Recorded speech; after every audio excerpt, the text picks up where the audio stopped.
नमस्कार दोस्तों, आपका हमारे YouTube चैनल सिवी ब्लॉग में स्वागत है। आज हम आपको मंगला गौरी व्रत की पौराणिक कथा सुनाने जा रहे हैं। दोस्तों, वीडियो शुरू करने से पहले अगर आप चाहते हैं कि माता पार्वती और भगवान शिव की कृपा आप पर बनी रहे तो कमेंट बॉक्स में शिव पार्वती का जयकारा अवश्य लगाएं। आइए वीडियो स्टार्ट करते हैं। बहुत समय पहले की बात है। किसी नगर में धर्मपाल नाम का एक सेठ रहता था।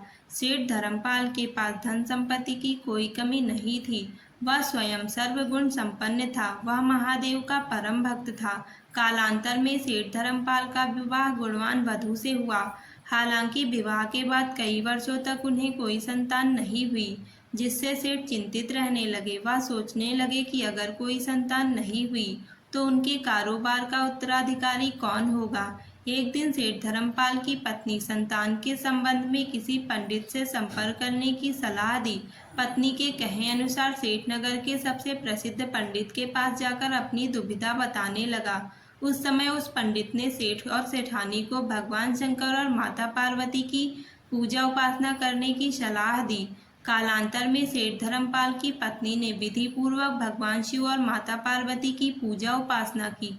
सेठ धर्मपाल की पत्नी की कठिन भक्ति और पूजा अर्चना से प्रसन्न होकर एक दिन माता पार्वती प्रकट हुई और बोली, मैं तुम्हारी भक्ति से अति प्रसन्न हूँ। तुम जो वर मांगना चाहती हो मुझसे मांग लो, तुम्हारी हर मनोकामना अवश्य ही पूरी होगी।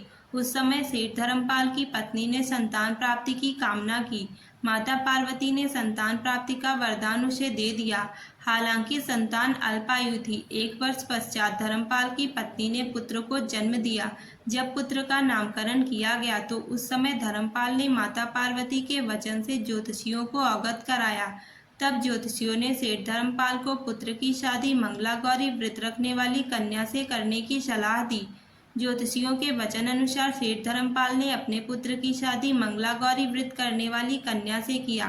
कन्या के पुण्य प्रताप से धर्मपाल का पुत्र मृत्यु से मुक्त हो गया।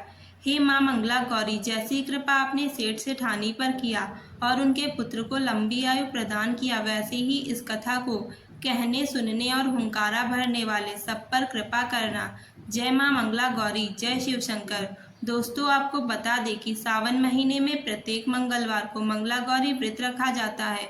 इस दिन विवाहित और अविवाहित स्त्रियां मंगला गौरी व्रत रख माता पार्वती और भगवान शिव की पूजा उपासना करती हैं। इस व्रत के पुण्य प्रताप से विवाहित स्त्रियों को सुख सौभाग्य की प्राप्ति होती है और अविवाहित युवतियों को मनपसंद वर की प्राप्ति होती है। दोस्तों, मंगला गौरी व्रत करने से दाम्पत्य जीवन में मधुरता आती है। दोस्तों, अगर आप भी मनोवांछित फल प्राप्त करना चाहते हैं तो मंगला गौरी व्रत के दिन विधि विधान से शिव पार्वती की पूजा उपासना करें और मंगला गौरी व्रत की यह कथा अवश्य सुनें। कथा को सुनने के बाद विवाहित महिलाएं अपनी सास तथा ननंद को 16 लड्डू का बैना देती हैं। उसके उपरांत वे यही प्रसाद ब्राह्मण को भी देती हैं। इस विधि को पूरा करने के बाद व्रती 16 बाती वाले दिए से देवी की आरती करती हैं। व्रत के दूसरे दिन यानी बुधवार को देवी मंगला गौरी की प्रतिमा को नदी या पोखर में विसर्जित कर दिया जाता है।